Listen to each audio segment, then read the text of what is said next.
Hello, friends. Welcome back to another Miss Terry Top Reader story time. Today, boys and girls, I have two books to share with you. They are two of my favorite children's literatures that have been around for a long time, and I wanted to share them with you. And I'm sure some of you may be familiar with these books. The first one that I'm going to share with you is a story. It's called The Little Red Hen, and this book here, the pictures are done by Lucinda McQueen. She is the illustrator, and this book is the story about this little red hen who's a very hard-working little red hen, and it's got a great little message. Okay, and then the second book I'm going to read to you is The Fat Cat. Now, The Fat Cat is a Danish folktale, and it was written and illustrated by Jack Kent. And The Fat Cat is one of my favorites. It's so cute, and it's about a little cat who ate too much. Okay, so we're going to read those in a few minutes, and then after we read the books, I am going to share with you today something very important that beginner readers need to learn before they start school, or even if you've already started school. It's very important that beginner readers start to recognize sight words. Now, what are sight words? Sight words are common words that are frequently used in the English language. These words appear so often that you, as beginner readers, will reach a point where you won't need to sound them out because you will already recognize them. And when you start school, your teacher is going to be looking for to see how many sight words you know. And learning your sight words will help you read so much. It will make you such a fast reader early on. Okay, so today after the books, I'm going to share about 8 sight words.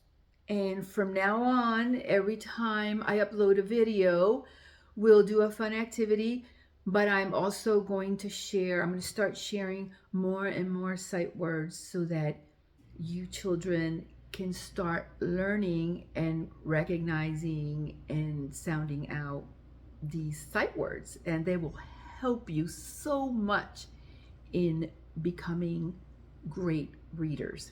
Okay, so first let's read the first book. And like I said, it's The Little Red Hen, and it was illustrated by Lucinda McQueen. The Little Red Hen. Once upon a time, there was a little red hen who shared her tiny cottage with a goose, a cat, and a dog. The goose was a gossip. She chatted with the neighbors all day long. The cat was very vain. She brushed her fur, straightened her whiskers, and polished her claws all day long. The dog was always sleepy. He napped on the front porch swing all day long. The little red hen ended up doing all the work around the house. She cooked, she cleaned, she washed the clothes, and she took out the trash. She mowed the lawn, she raked the leaves, she even did all the shopping. One morning on her way to market, the little red hen found a few grains of wheat. She put them in the pocket of her apron.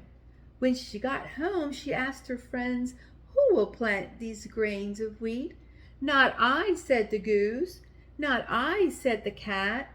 "Not I," said the dog. "Then I will plant them myself," said the little red hen, and she did. When the grains of wheat began to sprout, the little red hen cried, "Look! The wheat I planted is coming up. Who will help me take care of it this summer?" "Not I," said the goose. "Not I," said the cat. "Not I," said the dog. "Then I will take care of it myself," said the little red hen, and she did. All summer long she cared for the growing wheat.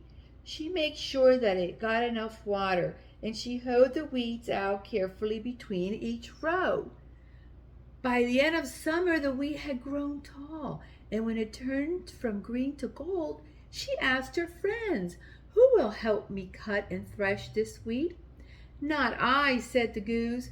"Not I," said the cat. "Not I," said the dog.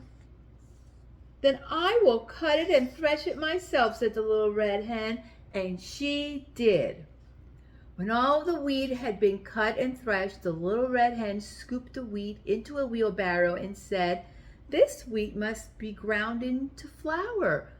Who will help me take it to the mill?" "Not I," said the goose. "Not I," said the cat. "Not I," said the dog. "Then I will take it myself," said the little red hen, and she did.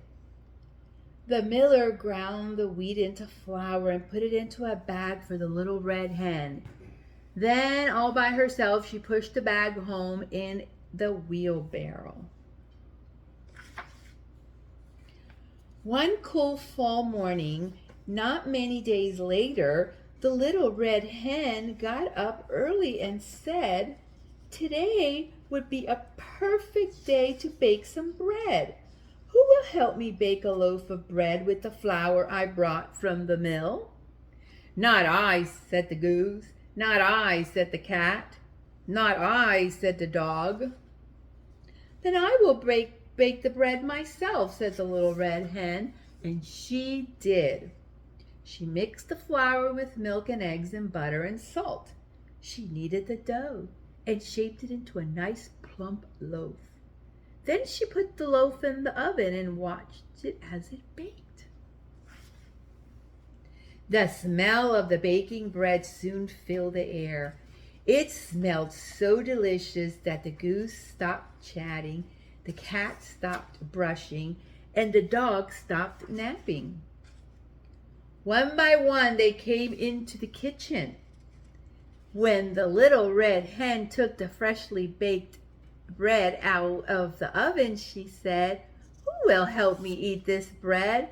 "Oh, I will," said the goose. "And I will," said the cat. "And I will," said the dog.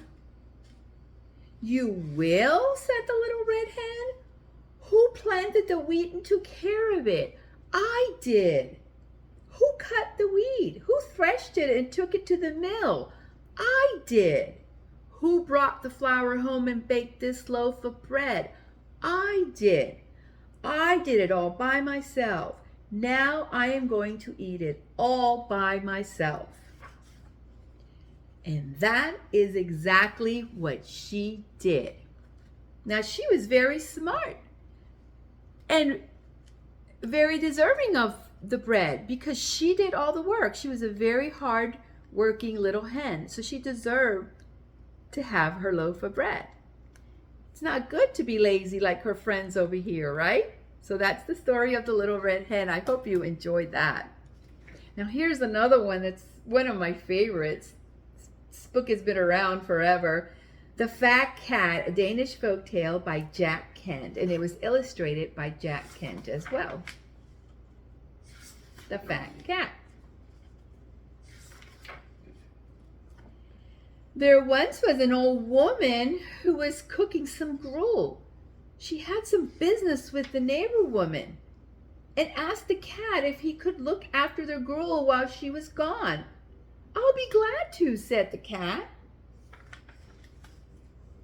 But when the old woman had gone, the gruel looked so good that the cat ate it all. And the pot too. When the old woman came back, she said to the cat, "Now what has happened to the gruel?" "Oh," said the cat, "I ate the gruel and I ate the pot too. And now I am going to eat you too." And he ate the old woman.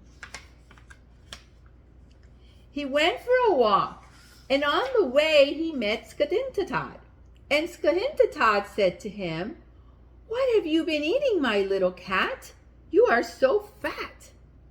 And the cat said, I ate the gruel and the pot and the old woman too. And now I am going to also eat you. So he ate Skatintatot. Afterwards, he met Skalintatot. Skalintatot said, what have you been eating, my little cat? You are so fat. I ate the gruel and the pot and the old woman too. And Skalintatot, said the cat, and now I am going to also eat you. And he ate Skalintatot. Next, he met 5 birds in a flock. And they said to him, what have you been eating, my little cat? You are so fat. I ate the gruel and the pot and the old woman too, and Skatintatot and Skalintatot, and now I am going to also eat you. And he ate the 5 birds in a flock. Later, he met 7 girls dancing, and they said to him, gracious, what have you been eating, my little cat? You are so fat. And the cat said, I ate the gruel and the pot and the old woman too, and Skalintatot and Skalintatot, and 5 birds in a flock. And now I am going to also eat you. And he ate the 7 girls dancing. When he had gone a little farther, he met a little lady with a pink parasol, and she too said to him, heavens, what have you been eating, my little cat? You are so fat. I ate the gruel and the pot and the old woman too, and Skalintatot and Skalintatot, and 5 birds in a flock, and 7 girls dancing, and now I am going to also eat you. And he ate the lady with the pink parasol. A little later, he met a parson with a crooked staff. Dear me, what have you been eating, my little cat? You are so fat. Oh, said the cat, I ate the gruel and the pot and the old woman too, and Skalintatot and Skalintatot, and 5 birds in a flock, and 7 girls dancing, and the lady with the pink parasol, and now I am going to also eat you. And he ate the parson with the crooked staff.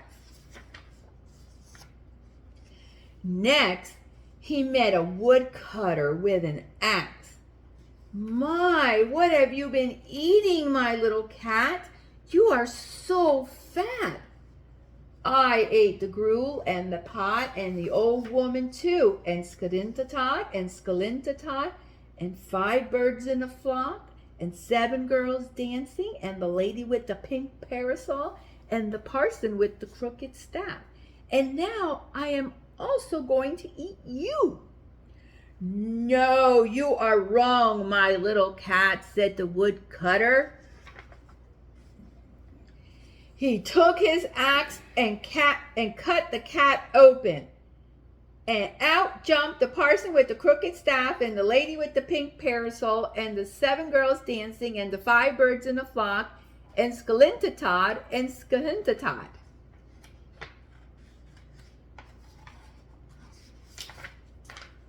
And the old woman took her pot and her gruel and went home with them. And there he is with a little Band-Aid on his stomach. So that's the story of the fat cat eating too much.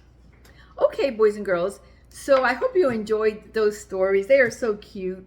Just some of my favorite all-time children's literature.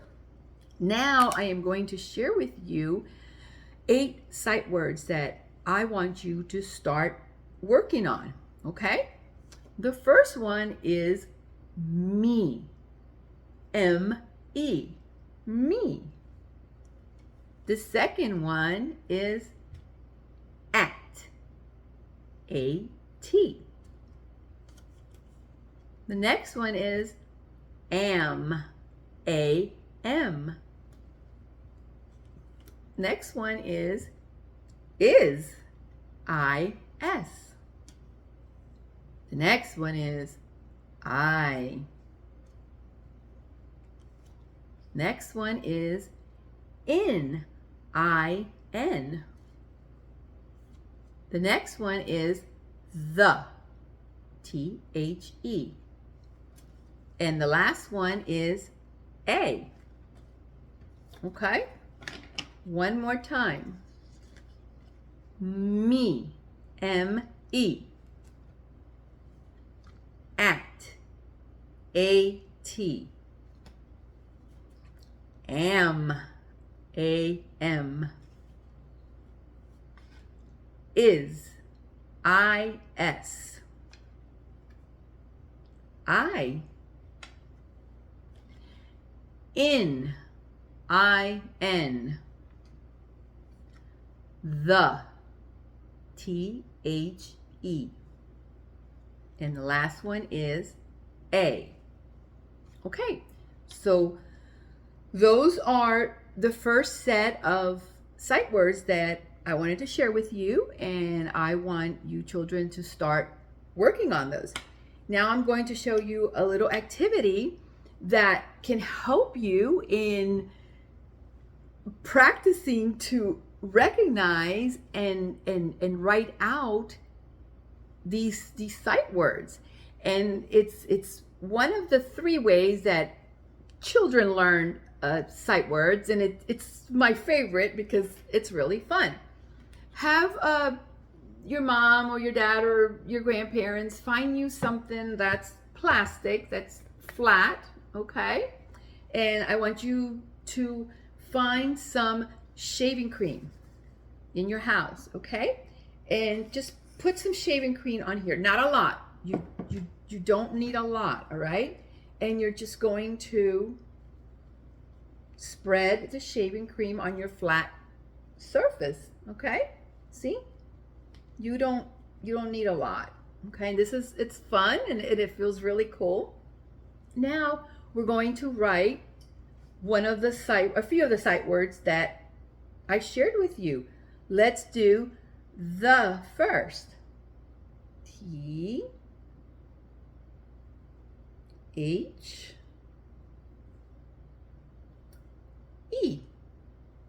See? The. Okay? So you don't really need a lot of shaving cream, and it's really good. It feels really nice. Let's do me. M-E.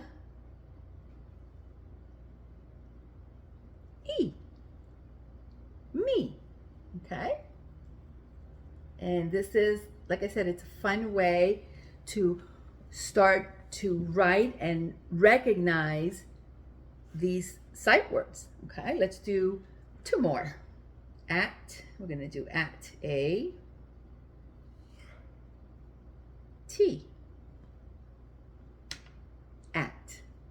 Okay, 1 more. Let's do in, I, N, in.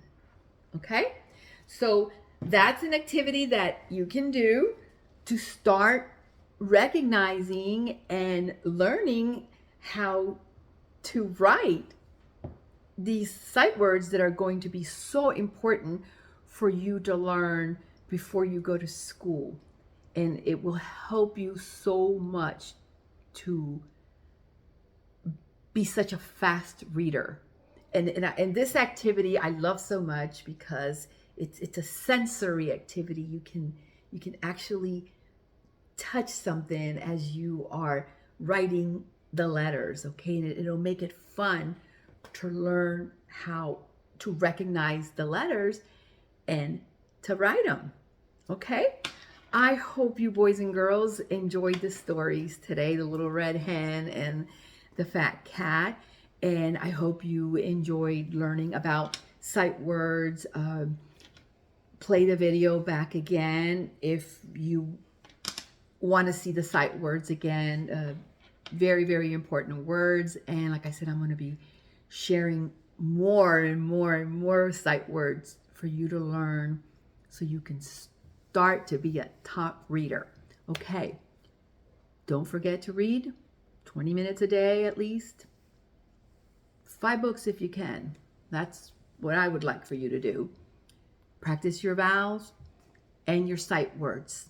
And I promise you, your teacher and your parents are going to be so proud of you because you're going to be reading so fast. Okay?